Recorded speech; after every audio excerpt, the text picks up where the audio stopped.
I'm Abigail Collins. I was 30 years old when I learned that the people who taught me the meaning of family had spent years teaching me something else instead. The day my father handed my dream house to my younger brother, he smiled like he was doing something noble. He had no idea that every brick in that house was sitting on money that came from me, and he had forgotten one tiny detail. I had the paperwork. Have you ever watched someone steal years of your life with a smile on their face? Not money, not jewelry, not a car. I'm talking about a dream. Because that's exactly what happened when my father stood in the living room of the house I'd spent 5 years helping pay for, looked at my younger brother, and announced that it was his now. He thought I'd cry. He thought I'd forgive. Instead, I quietly went home and opened a folder he'd completely forgotten existed. If stories about betrayal, justice, and people finally getting exactly what they deserve keep you watching until the very end, don't forget to like the video and subscribe. You never know when the quiet person in the room is actually holding all the cards. Looking back, I don't think my parents ever loved me less than my brother. I think they simply expected more from me, and expectations can become chains if you're never allowed to put them down. My brother Ethan was 4 years younger than me. Growing up, everyone called him the miracle. I was the responsible one. He was the fun one. I got praised for good grades because they were expected. He got celebrated for passing a math test with a C. When I got my first part-time job at 16, my dad said it would build character. When Ethan quit his job after 2 weeks because his manager was too demanding, Dad laughed and bought him a new gaming console. Little moments, tiny differences. Nothing dramatic enough for outsiders to notice. But when you stack thousands of tiny moments together, you build an entire childhood. By 23, I'd graduated with honors in accounting. Nothing glamorous. No six-figure Wall Street career. Just stable. Reliable. Predictable. Kind of like me. I found a position at a financial consulting firm about 45 minutes from where my parents lived. The pay wasn't spectacular, but it was enough. Enough to rent a small apartment. Enough to save. Enough to slowly build the kind of future I'd imagined since I was a teenager. A little house, a garden, a golden retriever. Sunday mornings with coffee on a back porch. Nothing extravagant, just peace. But peace has a funny way of attracting people who need something from you. It started with my mother's surgery. She needed help covering deductibles. Dad's business had been slow. Ethan had just started another college program after dropping out of the first one. Money was tight. I transferred $6,000 without hesitation. "We'll pay you back," Dad promised. I smiled. "You don't have to." Then Dad's truck needed repairs. Then Ethan needed tuition. Then the roof leaked. Then Mom needed physical therapy. Every single time. I was the solution. Every single time. I believed family helped family. I wasn't keeping score. At least, I thought I wasn't. The strange thing about sacrificing is that it becomes invisible. People stop seeing it as generosity. They start seeing it as your responsibility. After a while, nobody thanks you anymore. They simply assume you'll say yes. And I almost always did. Christmas bonuses? Gone. Tax refunds? Gone. Vacation savings? Gone. I'd tell myself next year would be different. Next year I'd travel. Next year I'd renovate my apartment. Next year I'd finally buy furniture that wasn't from discount stores. Next year, next year, next year. Years have a way of disappearing when you're always postponing your own happiness. Meanwhile, Ethan's life followed a completely different rhythm. He switched careers every 8 months, started businesses that never made money, bought expensive gadgets, leased cars he couldn't afford, spent weekends at bars posting pictures with captions about living your best life. Every time he crashed financially, guess who got a phone call? Not always directly. Sometimes Dad would call. Your brother's having a rough patch. Sometimes Mom. He's under so much pressure. Pressure. That word became their excuse for everything Ethan did. Meanwhile, nobody ever asked whether I was under pressure. Because responsible people apparently don't get overwhelmed. They just keep carrying everyone else. One Sunday afternoon, Dad invited me over for lunch. His mood was unusually upbeat. I found it, he said before dessert even arrived. Found what? The house. His eyes lit up. The Collins family home. I remember laughing. What does that mean? It means somewhere your mother and I can retire, where the grandkids can visit, where everyone comes together. He pulled out glossy real estate photos. The moment I saw them, something inside me stopped. White siding, wraparound porch, large oak tree, blue shutters, sunlight pouring through oversized windows. It looked exactly like every dream I'd ever quietly kept to myself. It's beautiful, I whispered. I know. Dad leaned back proudly. The owner wants to sell quickly. Mom smiled. It's perfect. I asked the obvious question. Can you afford it? Silence. Dad rubbed the back of his neck. That's actually why I wanted everyone together. I already knew. You know those moments where your stomach sinks before anyone speaks? That's exactly what happened. We're a little short on the down payment. Of course they were. Dad continued. If we can secure the house now, I can refinance some investments next year. I frowned. How much are you short? He named a number. My heart skipped. It wasn't impossible, but it represented almost every dollar I'd spent 6 years saving. The house fund? My house fund. Money I'd quietly built by skipping vacations, driving an old sedan, cooking at home, working overtime. Every sacrifice had become one neat savings account. Dad looked almost embarrassed. You'd technically be investing in the family's future. Mom reached across the table. You'll inherit it someday anyway. There it was. The sentence that changed everything. You'll inherit it someday anyway. It sounded reasonable, logical, temporary. Family helping family. Again. I stared at the photographs. I imagined birthday dinners, Christmas mornings, watching my parents grow old somewhere beautiful. Maybe one day, I'd own it. Maybe one day I'd raise children there. Maybe one day all these sacrifices would come back around. I said yes. Of course I did. Within 48 hours, I'd transferred the money, nearly every cent I'd spent years saving. Dad hugged me tighter than he ever had. I'll never forget this. Funny. People should be careful making promises, because sometimes life gives them every opportunity to break them. Months passed. The house became the center of everything. I helped paint walls. I assembled furniture. I landscaped flower beds, installed shelves, fixed spreadsheets tracking renovation expenses. Even my weekends belonged to that house. Neighbors assumed I owned it. Dad never corrected them. I secretly loved that. It felt nice. Like maybe I belonged there. Like maybe all those years of sacrifice actually meant something tangible. One evening, while staining the deck together, Dad looked out over the backyard. You know, what?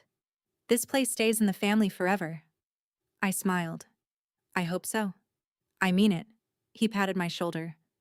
Everything I build is for you kids. For you kids. Plural. I didn't think much of those words. Not then. Looking back, I wish I had. About a year later, my promotion finally came through. Better salary. Better bonus. I started saving again. Slowly. It wasn't easy rebuilding what I'd given away, but I felt hopeful. Until Ethan announced his engagement. Everyone celebrated, even though he'd known his fiancée Lauren for less than a year. Dad immediately declared that the family home would be the perfect place for engagement parties, holidays, and eventually, for the next generation. Again, that phrase, the next generation. Something about the way he said it made my chest tighten. I couldn't explain why. Maybe intuition whispers long before disaster arrives. Maybe we just don't listen. Because if I had listened, I might have started asking questions much sooner. Instead, I kept believing I was part of the plan. I had no idea that behind my back, everyone else's plan had already changed, and I wasn't in it anymore.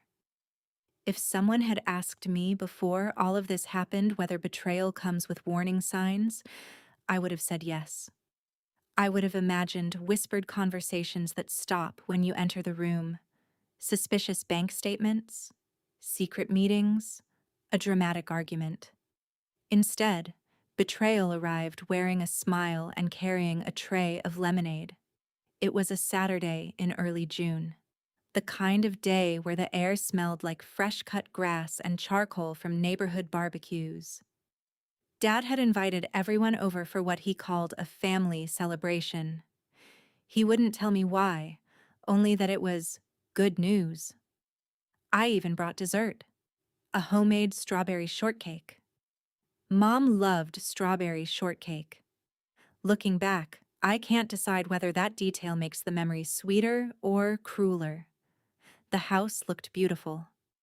The hydrangeas I'd planted the previous spring had finally bloomed into enormous blue and purple clusters. The porch swing I'd spent an entire Sunday assembling creaked gently in the breeze. I remember smiling to myself. I actually felt proud. I had helped build this place into a home. I parked beside Ethan's brand new pickup truck. Brand new. The truck alone probably cost more than he'd earned the previous year. I tried not to think about it. Inside, the atmosphere was oddly festive. Lauren was laughing with my mother in the kitchen. Dad was humming while flipping burgers. Ethan had that unmistakable expression he always wore whenever life handed him another reward he hadn't earned. "You made it," Mom said, kissing my cheek. "I brought dessert." "Oh, wonderful." She barely looked at it before setting it aside. That stung more than it should have. Little things. Always the little things. Dad clapped his hands. "Everybody sit down. I've got something I want to announce." We gathered around the dining table. The sunlight streamed through the big windows, filling the room with a warm, golden glow. It should have been one of those perfect family memories. Instead, it became the day I stopped believing blood meant loyalty. Dad stood at the head of the table. "You all know how important this house is to me." Everyone nodded. He continued. "It's time to think about the future." I smiled. I assumed he meant retirement planning, estate planning, something practical. He looked directly at Ethan. "Son." Ethan grinned before Dad even spoke. "I've decided to transfer the house into your name." For a second, nothing happened. The words entered my ears, but they refused to become real. Lauren gasped dramatically before throwing her arms around Ethan. Mom started crying happy tears. Dad looked impossibly proud. Meanwhile, I sat perfectly still. My fork slipped from my fingers and clattered against the plate. Nobody seemed to notice. Or maybe they chose not to. Ethan laughed. "Seriously?" Dad nodded. "You've got a family to build." Lauren wrapped both hands around Dad's arm. "Thank you. Oh my God, thank you." I looked around the table, waiting. Surely someone would explain. Surely someone would say they were joking. Surely someone remembered me. Instead, Mom smiled at me. "Isn't this wonderful?" Wonderful? My heartbeat became painfully loud. "Dad?" He turned. "Yeah, sweetheart." Sweetheart. I almost laughed. "Did you just say you're giving Ethan the house?" "Well, yes." "The house." "Yes. Our house." Our family house. I heard my own voice beginning to shake. I thought, Dad sighed. Abigail. That sigh. The one parents use when they think they're explaining something obvious to a child. You'll understand. No, I don't. He folded his arms. Ethan needs stability. I stared at him. What does that mean? He and Lauren are starting a family. So? So they'll use the house. I blinked. And me? Silence. The room suddenly felt much smaller. Dad finally answered. You've always been independent. Independent. That single word landed harder than any insult, because it translated into something much uglier. You don't need anything. You've survived without help before. You'll survive again. I looked at Mom. She wouldn't meet my eyes. Instead, she adjusted her napkin. Lauren suddenly found the ceiling fascinating. Only Ethan looked directly at me. And even he seemed uncomfortable. Not guilty. Just uncomfortable. Like he'd found $20 on the sidewalk and hoped nobody would ask questions. I forced myself to stay calm. What about the money? Dad frowned. What money? I actually thought I'd misheard him. The down payment. Blank expression. The money I transferred. Oh. He waved his hand. That. Nearly every dollar I'd saved before turning 25. Reduced to that. Dad. I helped buy this house. You helped. Helped. Not paid. Not financed. Helped. You said I'd inherit it someday. He shrugged. Plans change. Those two words echoed inside my head. Plans change. No apology. No discussion. Just, plans change. I looked around the room again, searching for someone. Anyone. To say this was unfair. Mom finally spoke. Don't make today about money. Money. Funny how people say that only after they've spent yours. I stood up slowly. The chair scraped loudly across the hardwood floor. I think I'm going to leave. Dad frowned. You're being dramatic. I brought dessert. The sentence escaped before I could stop it. Everyone looked confused. I spent 3 hours making dessert because I thought we were celebrating together. Nobody answered. So congratulations. I picked up my purse. I hope you're all very happy. As I reached the front door, Dad called after me. Don't overreact.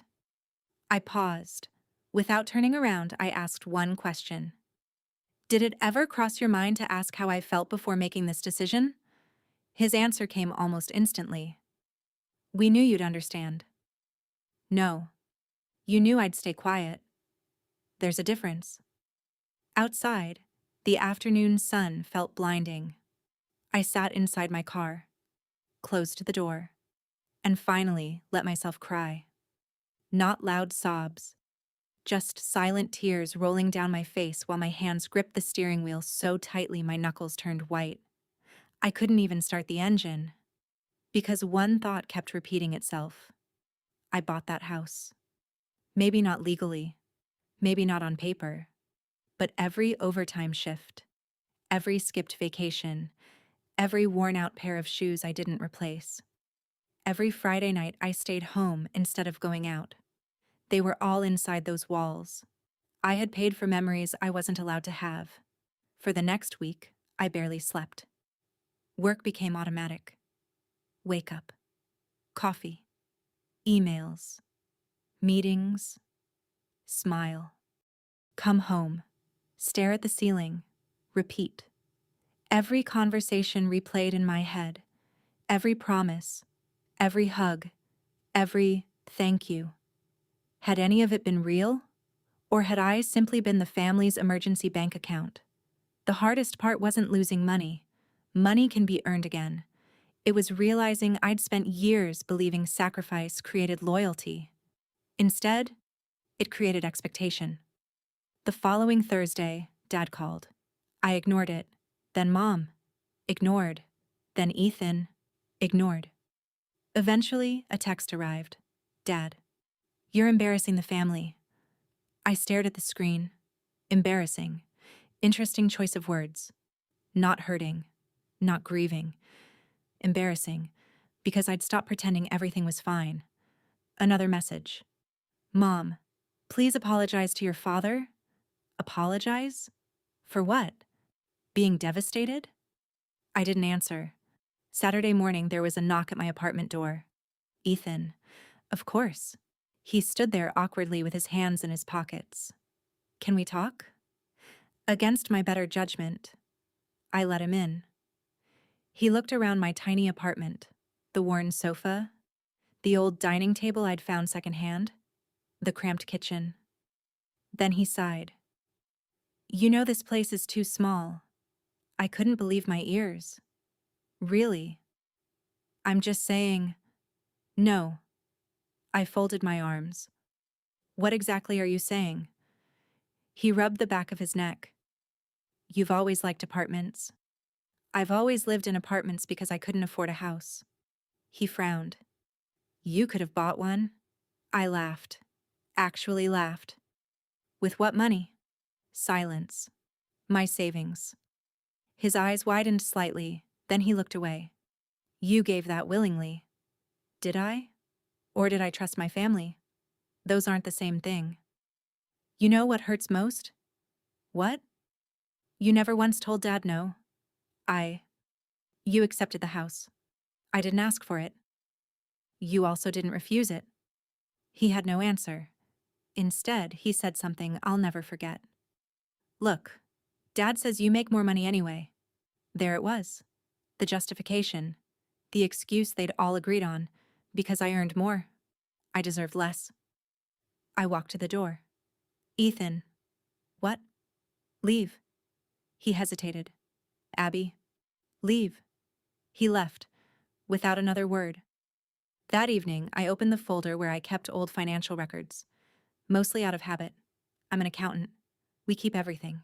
Bank statements, tax returns, wire confirmations, receipts, old loan documents. I wasn't looking for revenge. I don't think I even believed revenge was possible. I just wanted to remind myself I wasn't imagining things, that I really had transferred that money. I found the wire receipt, then the email confirming it. Then, another document, one I'd completely forgotten existed. I frowned. It wasn't from the bank. It wasn't from Dad. It was from the real estate attorney who had handled the purchase, attached to an email I'd archived years ago. Subject line, regarding your contribution to property acquisition curious. I opened it. The attorney had insisted, at my request, because I was putting in such a substantial amount, that my contribution be documented. At the time, Dad had laughed. You're such an accountant. I had laughed too. I just like paperwork. The document wasn't ownership. It wasn't a deed. But it was detailed. Painfully detailed. It outlined the exact amount I'd contributed, the purpose of the funds, the understanding under which they had been provided, and at the bottom, there were signatures. Mine, the attorney's, and my father's. I stopped breathing. I read it again, then one more time. A single sentence stood out like it had been highlighted in gold. The contribution shall be recognized as a recoverable financial interest unless otherwise satisfied through mutual written agreement. Recoverable, financial, interest. I whispered the words out loud. My father had signed it. He had signed it, and apparently forgotten it ever existed. I wasn't smiling. Not yet. But for the first time since that awful afternoon. I wasn't crying either, because somewhere, deep beneath the heartbreak, something else had begun to grow. Hope. And hope can be a very dangerous thing when the people who betrayed you think you've already surrendered. People imagine revenge as something explosive. They picture screaming matches, lawyers storming into rooms, public confrontations, people slamming doors and throwing glasses against walls. That isn't what revenge looked like for me. Revenge looked like silence, It looked like making coffee at 6:30 every morning. It looked like showing up to work on time. It looked like answering emails, attending meetings, smiling politely at coworkers who had no idea my entire understanding of family had collapsed in less than 10 minutes around a dining room table. On the outside, I looked exactly the same. Inside, something fundamental had changed. For years, I'd believed that love was measured by what you were willing to sacrifice. Now I was beginning to wonder whether love should have required so much sacrificing in the first place. The document sat on my dining table for nearly 3 days. Every time I walked past it, I'd stop, read the same paragraph again, run my finger over my father's signature, then close the folder. I knew just enough about contracts to know one thing. I didn't know enough. I wasn't going to convince myself that one sentence guaranteed justice. I needed someone who had never met my family, who didn't care about feelings or traditions or keeping the peace. I needed someone who cared about facts. On Monday afternoon, during my lunch break, I searched for a real estate attorney, not the one who had handled the original purchase, someone completely independent, someone with no history. I scheduled a consultation for Thursday. The receptionist asked what the case involved. I hesitated. My father, I finally said. She paused. Then, gently, property dispute? I swallowed. I think so. Saying it out loud made it real. Not a misunderstanding. Not hurt feelings. A dispute. Thursday arrived. The attorney's office occupied the second floor of a brick building downtown. Nothing flashy. Muted gray walls, framed degrees. A waiting room that smelled faintly of coffee and old paper. My stomach was in knots. When my name was called, I followed a woman in her early 50s into her office. She introduced herself as Margaret Lawson. Calm voice. Sharp eyes. The kind of person who noticed details before most people realized they existed. She didn't ask how I felt. She asked for documents. I appreciated that immediately. For nearly 40 minutes, she read everything. The bank transfer, the emails, the purchase documents, the agreement, the attorney correspondence. She barely spoke. Occasionally, she'd underline something. Sometimes she'd flip backward 3 pages before continuing. I tried reading her expression. Impossible. Finally, she leaned back. So? When was the last time your father acknowledged this agreement? He hasn't. Ever? No. She folded her hands. Did he repay any portion of this contribution? No. Did he compensate you in any other documented way? No. Were there any written amendments canceling this agreement? No. She nodded once. Then she asked the question I hadn't expected. Why haven't you pursued this sooner? I stared at her. Because he's my father. She didn't smile, didn't frown. She simply said, that answers the emotional question. Then she tapped the document. But it doesn't answer the legal one. I felt my heartbeat quicken. She continued. I'm not promising outcomes. I understand. But that single word seemed to stretch forever. Your father signed an agreement acknowledging a recoverable financial interest. I barely breathed. Meaning? Meaning the contribution wasn't necessarily a gift. The room suddenly felt warmer. I thought, I know what you thought. She adjusted her glasses. A lot of families rely on verbal understandings. We did. Fortunately for you. She looked down at the page. Someone insisted on paperwork. For the first time in weeks, I smiled. A tiny smile, but a real one. She wasn't finished. However, there was always a however. This won't be emotionally easy. I know.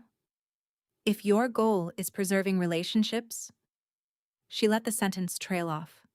I answered it for her. I don't think I'm the one who broke them. For the first time during the meeting, Margaret smiled. Just slightly. I suspected as much. That night, I didn't celebrate. I sat on my apartment balcony with a cup of tea and listened to traffic in the distance. My city looked exactly the same. The world hadn't changed. Only my place in it had. I kept replaying one sentence. The contribution wasn't necessarily a gift. For over a year, I'd allowed my family to rewrite history. They'd repeated the word help so often that even I had started believing it. But helping someone and financing something are very different. One is generosity. The other creates obligations. Somewhere along the way, they decided those obligations no longer applied. Over the next 2 weeks, Margaret and I gathered everything, every transfer, every receipt, every email, every renovation expense I'd covered. Paint, flooring, landscaping, building supplies, even the porch swing. I hadn't realized how much I'd spent. Seeing the totals together was almost nauseating. I wasn't just emotionally invested, I was financially woven into that house from foundation to fence. Margaret looked at one spreadsheet and quietly said, "Your father benefited enormously from your trust." Trust. Not generosity. Trust. That word felt more accurate. Then came the first decision. We can send a demand letter. What happens if he ignores it? We escalate. What if he gets angry? She looked at me for a long moment. Ms. Collins. She always called me Ms. Collins during meetings. Professional, steady. He's already angry. I blinked. He just doesn't know it yet. The letter was respectful. Painfully respectful.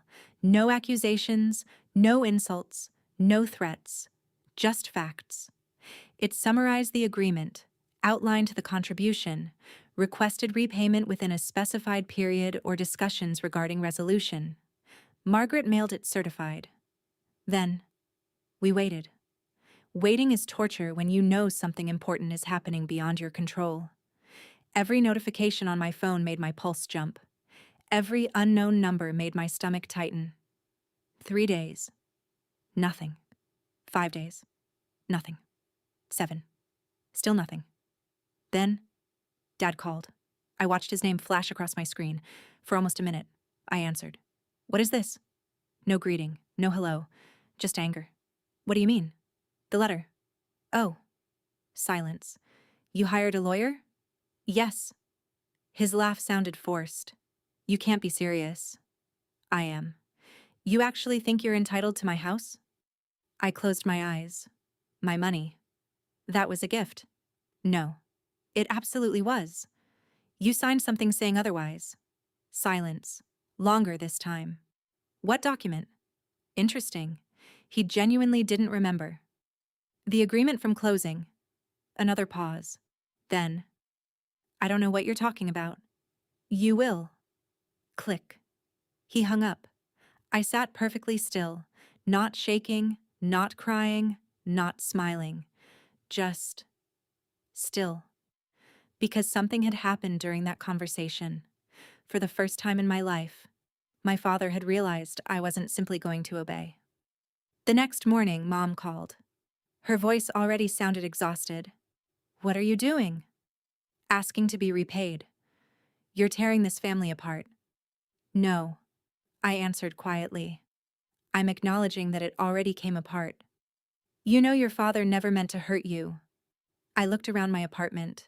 The apartment I'd never left because I'd emptied my savings for their dream. Intentions don't erase consequences. You've changed. No. I surprised myself with the answer. I've stopped apologizing for existing. She cried. Real tears. For a brief moment, old instincts returned. Comfort her. Fix this. Make peace. Then another memory surfaced. Dad smiling while handing my dream house to Ethan. Nobody had worried about my tears that day. So I let the silence remain. Eventually, Mom whispered, "Please don't do this." I answered honestly, "I didn't." Word spread through the family faster than I expected. My aunt called. Couldn't this stay private? An uncle told me I was making your father look bad. A cousin texted, "It's just a house." Just a house. I almost responded. Instead, I deleted the message. People who'd never sacrificed a paycheck for someone else's future suddenly had very strong opinions about forgiveness. Funny how that works. Then something unexpected happened. My grandmother called. 91 years old. Sharp as ever. She asked me to visit. I drove over Sunday afternoon.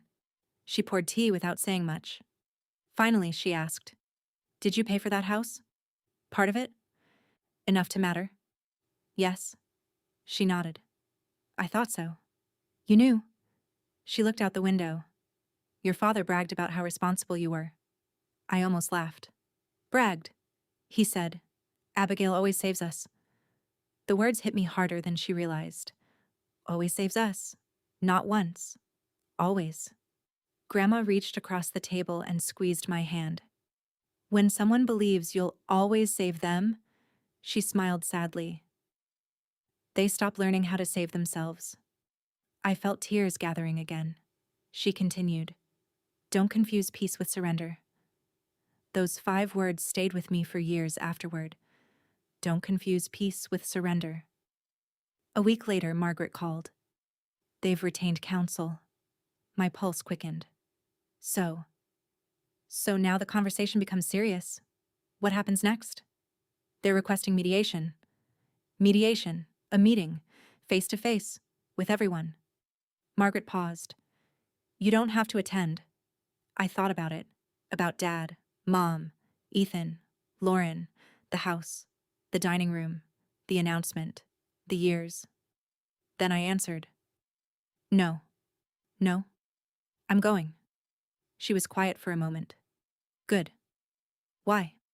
"Because people who underestimate someone," I could hear papers rustling as she gathered her notes, "usually do it right until the moment they're proven wrong."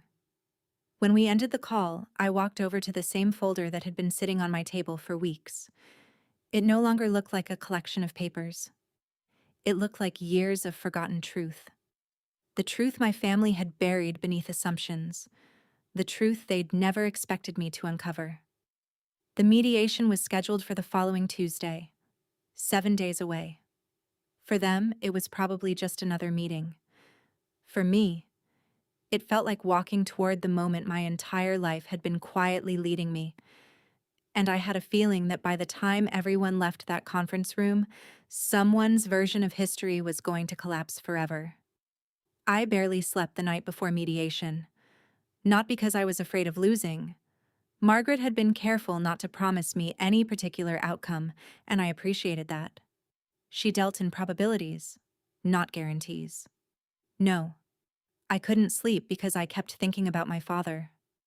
Not the man who gave away the house, the father who taught me how to ride a bicycle, the one who stayed up all night helping me build a model volcano for 5th grade science class. The man who used to tell everyone, "Abigail can do anything she sets her mind to." Somewhere between then and now, I'd stop being his daughter. I'd become his safety net. And safety nets aren't usually thanked. They're simply expected to catch people when they fall. Margaret met me outside the mediation office. She wore the same calm expression she always did. "You ready?" "No." She nodded. "Good." I looked at her, confused. I've found that people who say they're completely ready for emotionally difficult conversations usually underestimate them. That actually made me laugh. Just a little. It was enough. We walked inside. The conference room was exactly as depressing as every conference room I'd ever seen. Gray carpet, white walls, a long polished table, bottled water, legal pads, a clock that suddenly seemed much louder than normal. Tick, tick, tick. My family was already there. Dad, Mom, Ethan, Lauren, and their attorney. Nobody smiled. Dad refused to look at me. Mom looked exhausted. Ethan looked nervous. Lauren looked irritated, like this whole thing was an inconvenience that had interrupted her week. I realized something strange. For the first time in my life, I wasn't the uncomfortable one. They were. The mediator introduced herself and explained the process. Ground rules, respect, confidentiality. Everyone would have an opportunity to speak. I barely heard any of it. I was watching my father. He looked older than I remembered. Not dramatically, just tired. For one fleeting second, I almost felt guilty. Then I remembered sitting in my car after the announcement, crying so hard I couldn't drive home. The guilt disappeared. The mediator began. "Mr. Collins, would you like to explain your understanding of the situation?" Dad cleared his throat. "My daughter generously helped us with the purchase years ago." Helped. There was that word again. It was a gift. Margaret didn't interrupt. She simply wrote something on her notepad. Dad continued. "Now she's trying to take our family home because she's upset." Upset? Interesting. Years of savings reduced to being upset. The mediator turned toward me. "Ms. Collins?" Margaret gave me a small nod. I took a slow breath. "I don't want my family's home." Every head turned toward me. I never asked for the house. Dad looked almost relieved. Then I continued. "I asked not to have my contribution erased." Silence. I opened my folder. One by one, I placed copies of the documents on the table. The bank transfer, the emails, the renovation receipts, the agreement. Finally, the page with my father's signature. I slid it toward him. "You remember this?" He frowned. He adjusted his glasses, read the first paragraph, then the second. By the third, the color drained from his face. His attorney quietly reached over. "May I?" Dad handed him the document without speaking. The attorney read it carefully, very carefully, long enough that the room became painfully quiet. Finally, he looked at Dad. "You sign this?" Dad hesitated. You signed this?" "Yes." The attorney closed the folder. Then he asked the question I'd secretly wanted someone else to ask. "Why did you characterize the contribution as a gift?" Nobody answered. Because there wasn't an honest answer. For the next 2 hours, everything changed. Margaret calmly walked through the timeline, the savings, the transfer, the written agreement, the renovations, the promises. She never raised her voice. She didn't need to. Facts have a remarkable way of speaking for themselves. Their attorney tried to argue that the agreement reflected an informal family understanding.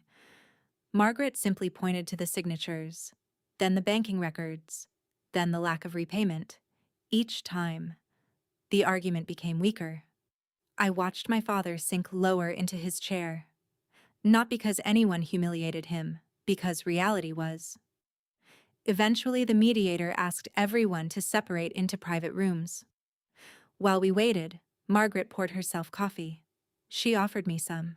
I declined. My hands were already shaking enough. She looked at me. "You're doing well." "I don't feel like I am." "That's because you're grieving." The word surprised me. "Grieving? You're not just resolving a financial dispute." She stirred her coffee. "You're watching your image of your family disappear." I stared at the table. She was right. Winning couldn't bring that version of my father back. That man no longer existed. Maybe he hadn't for years. An hour later, the mediator returned. "They're prepared to discuss settlement." Margaret looked at me. I nodded. The mediator continued. "Mr. Collins acknowledges the documented financial interest." That sentence alone felt surreal. For weeks, I'd wondered if anyone would ever simply admit the truth. Now, they had. But it wasn't enough. The proposed settlement came next. Dad would repay my original contribution. No interest, no reimbursement for renovations, no recognition beyond that. Margaret looked at me, without speaking, waiting. The decision was mine. I looked across the room at Dad. He finally met my eyes, for the first time since this began. "I think that's fair," he said quietly. "Fair?" I almost smiled. After everything, he still didn't understand. I folded my hands. "No." The room froze. Dad blinked. "What?" "No." Margaret spoke. "My client financed a substantial portion of the acquisition years ago." She calmly opened another folder, one I hadn't even seen before. "We've also calculated inflation-adjusted value, documented improvement expenses, and the increase in equity directly attributable to Ms. Collins's investment." Dad stared. Ethan stared. Even their attorney looked surprised. Margaret slid the spreadsheet across the table. The total was significantly higher. Not outrageous. Not vindictive. Accurate. Dad whispered, "I can't pay that." Margaret answered before I could. "Then there are other remedies available." The meaning hung in the air. Everyone understood. If repayment wasn't possible, the property itself could become part of the legal solution. Lauren suddenly spoke for the first time all day. "This is insane." Margaret remained calm. "No." She looked directly at Lauren. "This is accounting." We recessed again. This time, the waiting lasted nearly 2 hours. When the mediator finally returned, she smiled gently. "I believe we've reached an agreement." Dad had agreed to refinance the house. The proceeds would fully repay my documented contribution, the negotiated value of my improvements, and a portion of the appreciation directly tied to that contribution. It would hurt, financially, but the house would remain in the family. I could have pushed further. Margaret quietly confirmed that. Instead, I accepted. Not because Dad deserved mercy, because I deserved peace. There was a difference. When the paperwork was signed, everyone began gathering their things. Nobody spoke, until Ethan walked toward me. "I owe you an apology." I looked at him. "You do?" He swallowed. I kept telling myself Dad knew what he was doing. "You wanted to believe that." He nodded. "I'm sorry. It wasn't enough to undo years of favoritism. But it sounded genuine, for once." I accepted the apology without pretending it fixed everything. Because sometimes forgiveness isn't reconciliation. Sometimes it's simply choosing not to carry the anger anymore. Dad approached last. His shoulders looked heavier than I'd ever seen them. "I failed you." Those 3 words. I'd wanted to hear them for months, maybe years. "I thought I was helping Ethan." "You were." He frowned. "But I did it by taking from you." "Yes." He nodded slowly. "I don't know when I started expecting you to carry everyone." Neither did I. Maybe it had happened so gradually that neither of us noticed. I kept telling myself you'd be okay. I usually was. "I know." He looked down. "I think I used that as an excuse." I didn't answer, because there wasn't anything left to say. Some truths don't need responses. They only need acknowledgement. Life didn't magically become perfect after that. Real life rarely works that way. Dad refinanced the property. I received every dollar the settlement required. For the first time in years, my savings account wasn't empty. I didn't rush to buy a house. That surprised everyone, including me. Instead, I waited. I traveled. I visited places I'd postponed for almost a decade. I hiked mountains, sat beside oceans, drank coffee in little bookstores, learned what life felt like when every paycheck wasn't already promised to someone else. It was strange at first. Spending money on myself felt almost selfish. Then one afternoon, while walking through a botanical garden hundreds of miles from home, I realized something. I wasn't selfish. I was simply experiencing the same freedom I'd spent years funding for everyone else. About 18 months later, I found another house. Not as large, not as impressive. No wraparound porch, no giant oak tree. But when I stepped inside, it felt quiet, safe, mine. I bought it, entirely with my own money. No borrowed promises, no verbal understandings, No family expectations attached, just my signature. And the keys. The first night I slept there, I sat on the back steps with a mug of tea. The yard was small. The fence needed painting. Crickets chirped somewhere beyond the trees. It was perfect. Not because it was expensive, because nobody could decide it belonged to someone else. People still ask whether I regret taking legal action, whether it was worth the strain, whether money should really come between family. I always give the same answer. Money didn't come between my family. Entitlement did. Paperwork didn't destroy those relationships. Choices did. I simply refused to let someone else's choices become my lifelong burden. The documents didn't create justice. They preserve the truth. And sometimes, the truth is the only thing standing between being remembered as generous or being rewritten as convenient. The greatest revenge wasn't receiving the settlement. It wasn't watching my father admit he was wrong. It wasn't proving everyone else mistaken. The greatest revenge was discovering that my worth had never depended on how much I could sacrifice. For years, I'd confused being needed with being loved. They're not the same thing. People can need your money, your time, your patience, your reliability, and still fail to truly value you. Real love doesn't keep score. But it also doesn't erase the person who made the sacrifice. Today, I still believe in helping people. I always will. The difference is that now I understand generosity should come from freedom, not obligation. And the moment someone starts treating your kindness like a debt you owe them, it stops being kindness. It becomes permission.